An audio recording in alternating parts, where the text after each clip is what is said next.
नमस्कार, आप देख रहे हैं न्यूज आपका। 29 जनवरी को पश्चिम सिंहभूम जिले के सोनवा थाना क्षेत्र में एक मुठभेड़ देखने को मिली थी, जिसमें भाकपा माओवादी का जोनल कमांडर संजय गंझू मारा गया था। जब संजय गंझू का शव मुठभेड़ स्थल से बरामद हुआ तो उसके पास से इंसास राइफल और कई चीजें पुलिस ने बरामद की। उसके शर्ट और पैंट की जब तलाशी ली गई तो उसके पास से एक चौंकाने वाला लेटर भी बरामद हुआ।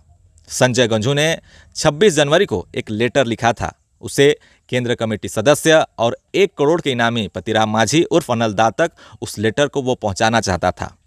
उस लेटर ने मवाद संगठन की पोल खोलकर रख दी है। उस लेटर के जरिए ये साफ हो पाया है कि 25 लाख के इनामी माओवादी संगठन के बड़े नेता स्पेशल एरिया कमेटी के सदस्य करमचंद हांसदा उर्फ वीर सिंह की मौत बीमारी से हो चुकी है, जबकि अब तक इस पर संदेह बना हुआ था कि उसकी मौत हुई है या नहीं, क्योंकि संगठन की तरफ से इस विषय को लेकर कोई भी जवाब नहीं मिल पाया था। तो चलिए सबसे पहले जानते हैं लंबू उर्फ वीर सिंह के बारे में। ये गिरडी के पीरडांड थाना क्षेत्र अंतर्गत बेलाडांड गांव का रहने वाला था। मारे गए माओवादी संजय गंझू ने रीजनल कमांडर अमित मुंडा पर भी गंभीर आरोप इस पत्र के जरिए लगाए हैं। संजय गंझू के पत्र में संगठन के अंदर गहरे मतभेदों का जिक्र किया गया है।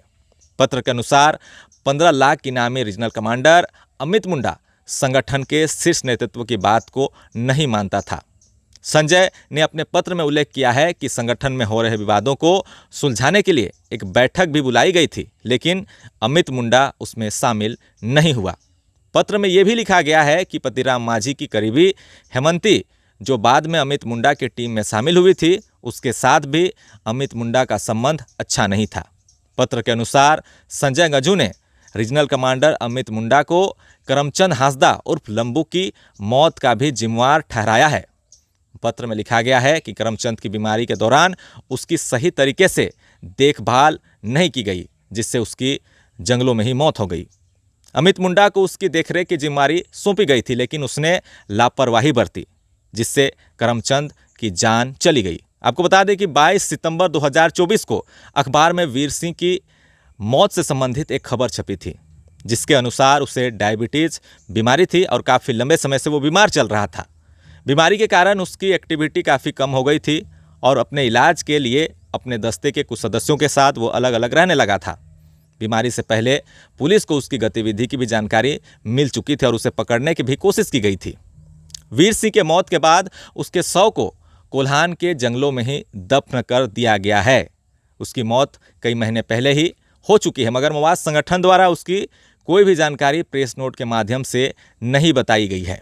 आखिर क्या कारण होते हैं कि मवाद संगठन अगर किसी दस्ते के सदस्य की बीमारी से मौत हो जाती है तो उसे छुपा देते हैं। संजय गंझू ने ये जो पत्र है उसमें यह साफ कर दिया है कि संगठन के अंदर कुछ भी अच्छा नहीं चल रहा है। संगठन में फूट देखने को मिल रही है, मतभेद देखने को मिल रही है। खैर, झारखंड पुलिस ने इस पत्र को महत्वपूर्ण सबूत मानते हुए अपनी रणनीति में बदलाव किया है।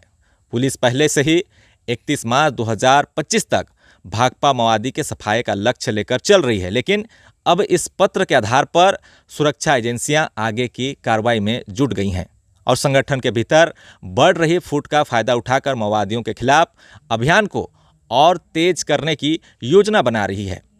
यह पत्र माओवादी संगठन के टूटते ढांचे और लगातार कमजोर हो रही स्थिति का प्रमाण है, जिससे यह संकेत मिलता है कि पुलिस के दबाव और संगठन के आंतरिक संघर्ष के चलते भाकपा माओवादी जल्द ही और बिखर सकता है। फिलहाल अभी के लिए बस इतना ही। नेक्स्ट रिपोर्ट के लिए देखते रहें न्यूज़ आपका। धन्यवाद।